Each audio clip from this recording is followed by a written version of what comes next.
दोस्तों, आज हम आपके सामने बेहद ही अलग तरह की एक कहानी लेकर आए हैं। शायद ही इस घटना के बारे में आपने पहले सुना हो या ना भी सुना हो, फिर भी ये आपको इस घटना की बहुत सारी नई तहों के बारे में पता चलेगा और ये कहानी बहुत ही ज़्यादा विचलित कर देने वाली है।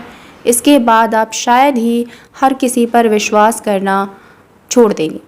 तो हम ज़्यादा वक्त ज़ाया ना करके अपनी कहानी की ओर बढ़ते हैं। तो ये कहानी है कर्नाटक के कुत्तूर ज़िले के पास के इलाके की, जहाँ पर एक पब्लिक बस स्टैंड होता है और बस स्टैंड के पास एक बाथरूम होता है। जैसे ही एक शख्स बाथरूम की तरफ बढ़ता है और वो चाहता है कि उस बाथरूम को यूज़ करे, जब वो महिला बाथरूम के दरवाजे को खोलती है तो वो देखती है कि बाथरूम का दरवाज़ा जो है वो अंदर से बंद है।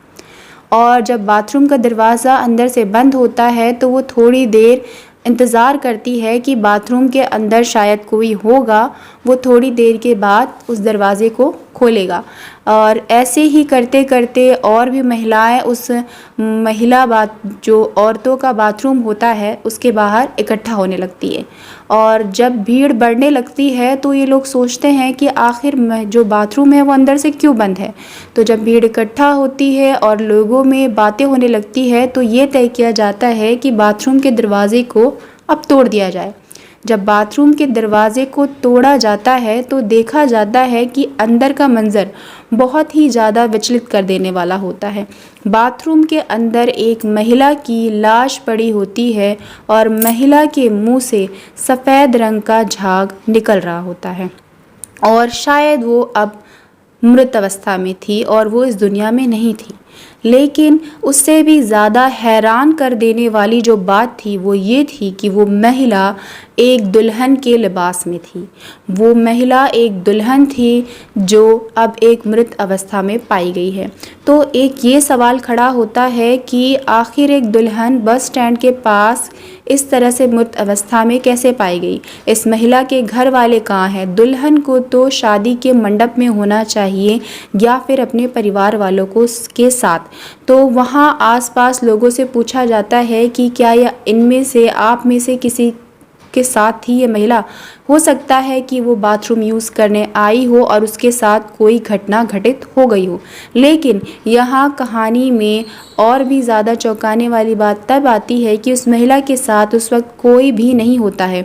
तो जाहिर सी बात है दुल्हन तो शादी ही करने जा रही होगी, तो वो इस तरह अकेली कैसे थी। तो पास के पुलिस स्टेशन में इस बात की खबर दी जाती है और जब पुलिस आती है और पुलिस महिला के हुलिये को और तस्वीरों को मिलाती है अपने रिकॉर्ड से, तो पुलिस इस बात को पाती है कि इस महिला का नाम जो है वो अनीता है और अनीता की गुमशुदगी की रिपोर्ट पुलिस के पास पिछले 2 दिनों से आ चुकी है और वो इसी लड़की अनीता की पिछले 2 दिनों से तलाश कर रही थी। लेकिन अनीता तो पुलिस को मिलती है लेकिन मृत अवस्था में मिलती है।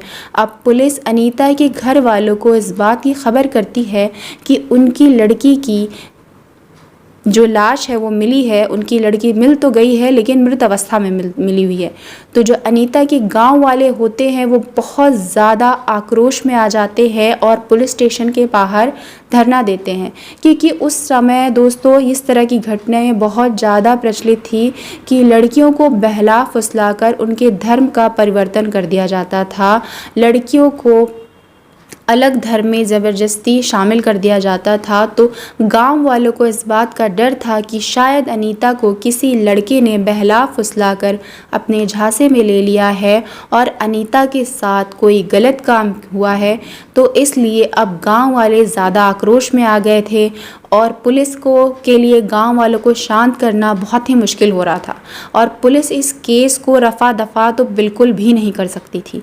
तो आखिरकार पुलिस ने अनीता के गांव वालों को अपने आश्वासन में लिया और उनको इस बात का भरोसा दिलाया अनीता को और अनीता के घर वालों को कि वो जैसे तैसे किसी भी तरह अनीता के हत्यारे को 1 महीने के अंदर ढूंढ कर निकाल लेगी। तो इस बात का आश्वासन देने पर अनीता के गांव वाले और घर वाले शांत होते हैं और पुलिस की तफ्तीश आगे बढ़ती है। लेकिन पुलिस को समझ में नहीं आ रहा था कि वो आखिर इस तफ्तीश को किस तरह से और कहां से शुरू करे।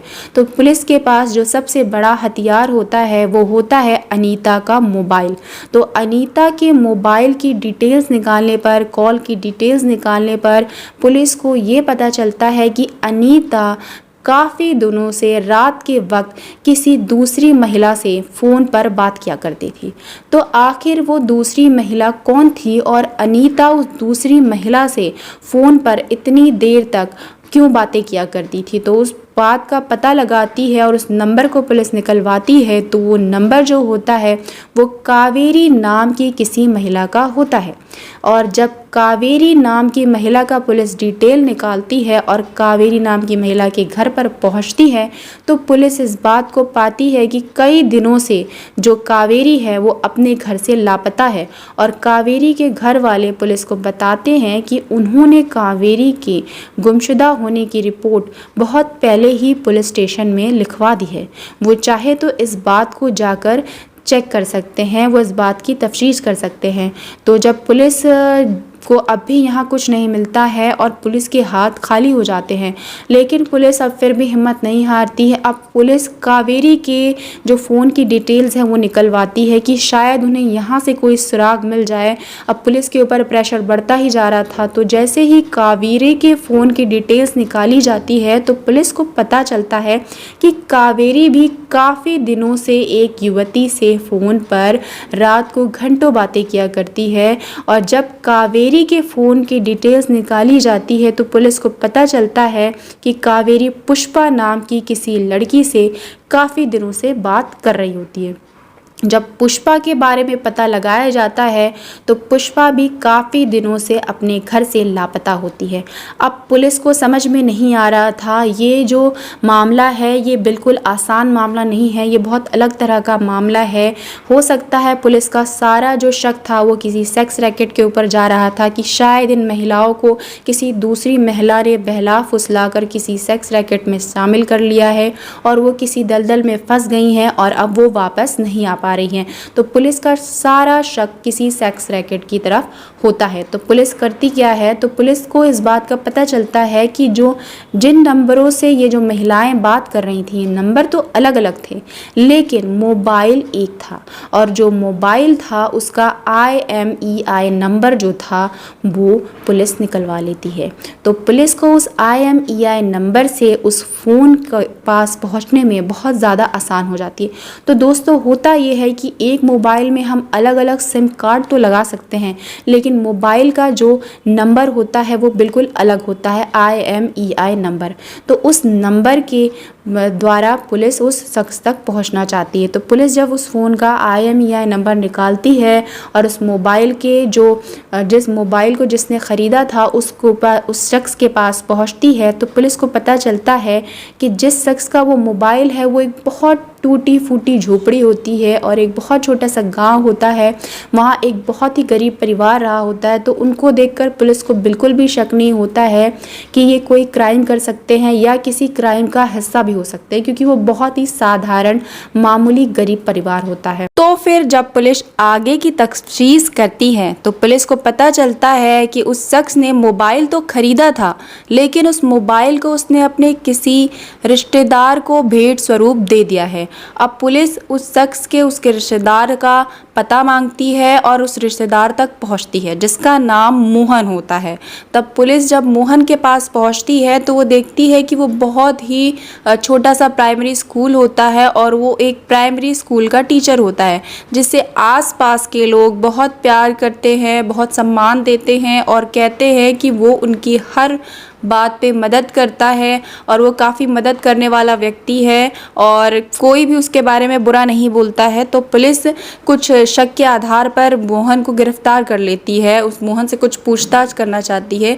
लेकिन पुलिस जब मोहन को गिरफ्तार करके ले जाती है तो मोहन पुलिस का बहुत ज़्यादा वक्त बर्बाद नहीं करता है और पुलिस का बहुत ज़्यादा वक्त बर्बाद ना करने के बाद वो बहुत ही आसानी से अपना जुल्म कबूल कर लेता है कि ये जो हत्याएँ हो रही हैं पिछले कुछ दिनों से हत्याएं हो रही थी, कुछ सालों से, वो मोहन ने ही की है। तो पुलिस को भी इस बात पर यकीन नहीं होता है कि मामूली से प्राइमरी स्कूल का टीचर इतना बड़ा सीरियल किलर हो सकता है और इस तरह की घटनाओं को अंजाम देता है। तो पुलिस जब मोहन से उस केस की परतों को खोलने के लिए कहती है, तो दोस्तों मैं आपको सारे केसेस के बारे में नहीं बता सकती हूँ क्योंकि वीडियो बहुत लंबा हो जाएगा, लेकिन बस एक केस के बारे में बताती हूँ जो पैटर्न मोहन ने हर केस में फॉलो किया है। हर केस में इसी ही तरह से मोहन ने लड़कियों की हत्या की है और उन्हें किस तरह से अपने जाल में फंसाया है। तो मोहन ने अनीता के साथ भी वही किया। मोहन खुद को सरकारी नौकर बताता था। वो बताता था कि वो सरकारी नौकरी में है। वो अखबारों में इश्तिहार दिया करता था शादी के लिए। तो बहुत सारे ऐसे परिवार जो अपनी बेटियों की शादी करना चाहते हैं जल्द से जल्द, या फिर जो ऐसी औरतें जो विधवा है या फिर जिनका डिवोर्स हो चुका है, तलाक हो चुका है, वो जल्द से जल्द अपना घर बसाना चाहते हैं, तो ऐसे लोग मोहन के जाल में बहुत ही आसानी से फंस जाते थे। और मोहन इन लोगों से बात करता था, अपनी बातों को आगे बढ़ाता था और इस तरह से वो लड़कियों को अपने जाल में फंसाता था। इसी तरह अनीता और उसके परिवार वालों को भी उसने अपने जाल में फंसाया। अनीता के घर वो रिश्ता लेकर गया, रिश्ता तय होता था। मोहन हमेशा शादी के लिए कुछ महीनों के बाद की डेट देता था। अनीता से मोहन का मिलना जुलना शुरू होता है। जाहिर सी बात है कि वो उसकी अनीता की मोहन से शादी होने वाली होती है, तो अनीता को मोहन पे भरोसा था। वो उससे मिलना जुलना शुरू करती है। कुछ दिनों के बाद दोनों ऐसा प्लान बनाते हैं कि वो एक आध दिन के लिए कहीं बाहर घूम कर आते हैं। मोहन अनीता को कहता है वो अपने घर वालों को ना बताए और वो मोहन के साथ कहीं बाहर चले। अनीता भी मोहन की बातों में आ जाती है और वो उसे उसके घर से दूर ले जाता है किसी होटल में और उसका विश्वास जीतता है। और वो उससे ये कहता है कि अगर वो मोहन के साथ रात को रहने को तैयार हो जाती है तो दूसरे दिन दोनों शादी कर लेंगे। इस बात पे अनीता राजी हो जाती है और उसके बाद जब सुबह होती है वो अनीता से कहता है कि वो दुल्हन की तरह तैयार हो जाए और वो जाकर पास के मंदिर में शादी कर लेंगे। पर जब वो बस स्टॉप पर पहुंचते हैं तो मोहन अनीता को एक गोली देता है और कहता है कि अनीता उस गोली को खा ले, क्योंकि अगर रात को दोनों ने जो संबंध बनाया है हो सकता है वो इस बात से गर्भवती हो जाए। तो अनीता तो पहले इस बात से इनकार करती है पर बाद में वो मोहन की बातों में आ जाती है। वो उससे बस स्टैंड के पास वाले बाथरूम को यूज़ करने के लिए कहता है, लेकिन अनीता जब बाथरूम में जाती है तो वो बाथरूम में वो गोली खाती है। वो मोहन का कहना होता है कि वो अगर वो गोलियां खाती है उसके बाद उसे बाथरूम का यूज़ करने की ज़रूरत पड़ सकती है। लेकिन अनीता जब बाथरूम में जाती है तो मोहन को पता होता है इस बात का। हमेशा हर बार वो 5 से 7 मिनट हर बार बाथरूम के बाहर रुककर इंतज़ार करता है कि लड़की बाथरूम से बाहर आई कि नहीं। जब 5 से 7 मिनट हो जाते हैं तो मोहन को इस बात का विश्वास हो जाता है कि उसका काम हो चुका है। वो उसके बाद होटल जाता है, चीज़ों को नष्ट करता है, सबूत मिटाता है और बस में बैठकर दूसरी जगह की ओर रवाना हो जाता है। तो इस तरह मोहन अलग अलग लड़कियों को अपनी जाल में इस तरह से फंसा रहा था। कई दिनों से वो इस तरह की हत्याएं कर रहा था और मोहन का नाम बाद में साइनाइड मोहन के नाम से भी प्रचलित हो गया था। ये बहुत ज़्यादा फेमस केस था दोस्तों। तो साइनाइड मोहन क्यों? जो वो गोलियां लड़कियों को देता था वो साइनाइड की गोलियां होती थी, जिसे वो खुद को सुनार बताकर जो सोने के गहनों को साफ करने में काम आती है लेता था और उसकी छोटी छोटी गोलियां बनाता था, जिसको खाने के बाद व्यक्ति की 5 से 7 मिनट के बाद मृत्यु हो जाती थी। इन गोलियों का उपयोग उन लड़कियों को मारने में करता था, इसलिए उसका नाम साइनाइड मोहन के नाम से बहुत ज़्यादा प्रचलित हो गया। लेकिन दोस्तों सबसे ज़्यादा हैरान कर देने वाली बात यह है कि मोहन की अपनी खुद भी 2 बीवियां थीं और उन दोनों को एक दूसरे के बारे में नहीं पता था कि मोहन पहले से शादीशुदा है या इस तरह की चीज़ें करता है। वो घर पर हमेशा ये कहता था वो किसी काम से बाहर जा रहा है। इस तरह से वो पहले से ही 2 परिवार और उसके खुद के बच्चे भी थे, 2 परिवारों को चला रहा था। तो दोस्तों मोहन को इस केस में आजीवन कारावास की सज़ा मिली और 25,000 का जुर्माना लगाया और बाद में मोहन पे और भी केसेस पुलिस ने चलाए और भी मुकदमे चले बाकी केसेस में, जिसमें उसे मृत्यु दंड भी दिया गया और उसके बाद 2 केसेस में उसके मृत्यु दंड की सज़ा को हटाकर आजीवन कारावास में बदल दिया गया। उसे अपहरण के इल्ज़ाम में 5,000 का जुर्माना और 10 साल की कैद और जहर खिलाने के इल्ज़ाम में 10 साल की कैद और 5,000 का जुर्माना और धोखा देने के आरोप में, जहर खिलाने के आरोप में और जेवर छीनने और सबूत मिटाने के आरोप में भी अलग अलग धाराओं में सजाएं दी गई। इस तरह साइनाइड मोहन अपने आजीवन कारावास की सज़ा आज भी जेल में भुगत रहा है। तो दोस्तों इस कहानी के बाद आप क्या कहना चाहेंगे? क्या आप भी रिश्तों के लिए और अपने बच्चों के रिश्तों के लिए अपने रिश्तेदारों में इस तरह की घटनाओं को देखते हैं? तो क्या हर किसी पे विश्वास करना आसान है या अब भी आप हर किसी पे इसी तरह विश्वास कर लेंगे?